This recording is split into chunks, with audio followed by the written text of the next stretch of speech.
So the last thing I want to show you here in this demonstration is the frameworks.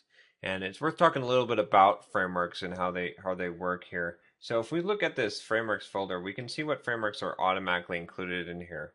And these are going to be some of the frameworks that we had talked about in the application architecture part of this course. And you can see there's a UI kit framework, foundation framework, core graphics framework. And these frameworks basically import the header files that are going to be used in those frameworks, and then they're actually going to be linked against the actual compiled libraries.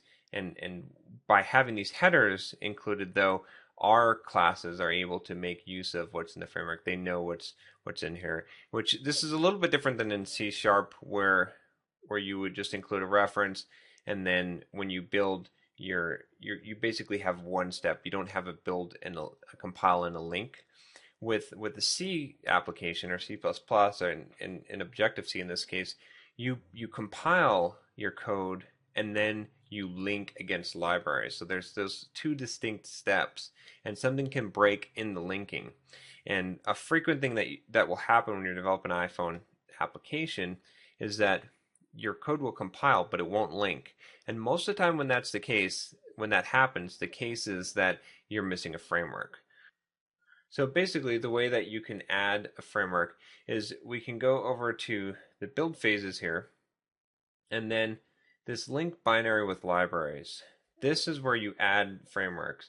This is where the linking is occurring I talked about before, and so you'll need to add a framework that you want to use here. So if I hit this plus, you can see that it's kind of grouped here, the iOS 4.3 frameworks, and there's quite a few of them to choose from. You'll have to know where the class lives that you're trying to use in order to know what framework to use. You'll also notice that there's a few types of different frameworks, or different frameworks that we can add here. The dot frameworks are the Objective-C frameworks, and then the other one that you'll see here, most common that you'll probably import, is this dylib. This dylib is a dynamic linked library. And some of the common C libraries that you'll use are going to be these dynamic link libraries. They're kind of like a DLL in Windows.